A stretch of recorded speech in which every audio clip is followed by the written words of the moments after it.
So this is an overview of the updates for the inventory and save game system for first-person exploration kit. So what I'm going to do in the video is just kind of grab some inventory items, some batteries, keycard, that kind of thing, grab some apples, and then these debug items over here are notes and audio diaries, so I'm just going to collect those two notes and collect that autoplay audio diary, and then skip the audio. So if I look inside of the inventory screen, there's 4 tabs. The items tab has all the stuff that I just collected. So depending on the options for the item, you can hold it, drop it, consume it. So like the apples that can be eaten, and cancel. And then the audio diaries, you can select the diary, Captain's log. and as you can hear, it starts to play. So obviously I'm not going to play that for you. The last tab of content is for notes. So these notes have a title and a body, and you just populate those with whatever content you want and apply those to the item in your scene.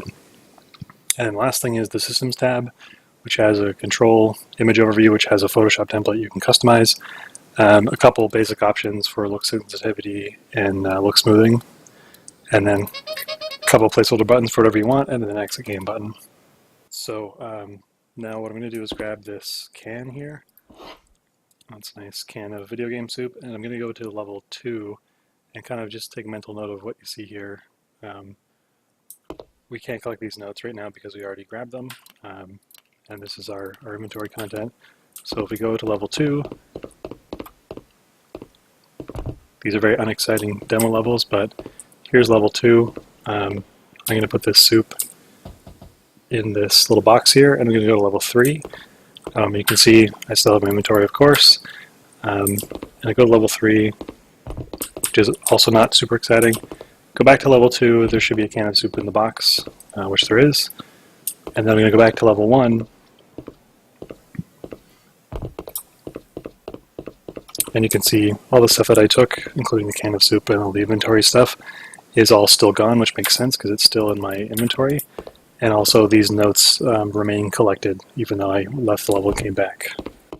Now the other thing we can do with the functionality that's built in, I just have them mapped to hotkeys right now for my own debugging purposes, but you can tie them to menu items or whatever you want. So you can start a new game. So what I'm going to do is hit the new game hotkey and then stop the scene.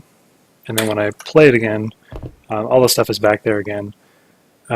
And now I'll show you how to do like a full save and a full load. So this would be like a quick load or quick save button, or maybe like a menu option for save and load if you wanted to save during a level rather than relying on an auto save. So kind of do a similar thing, grab some apples, grab some batteries, grab a couple notes in a diary, and then I'll say like look exactly at the 2, and I'll hit the save key and I'll stop the scene, and then this would kind of simulate if I was doing another play session like later.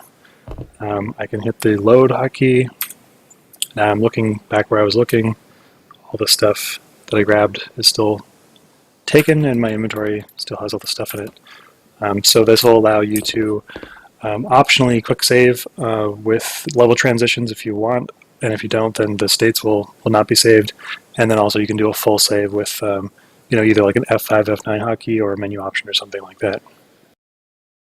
So the other thing you may have noticed during the other parts of the demo is that the player controller is now capable of doing running, crouching, and jumping, and those are now optional things on the player controller. So if you want those in your game, just check the checkboxes and they'll work.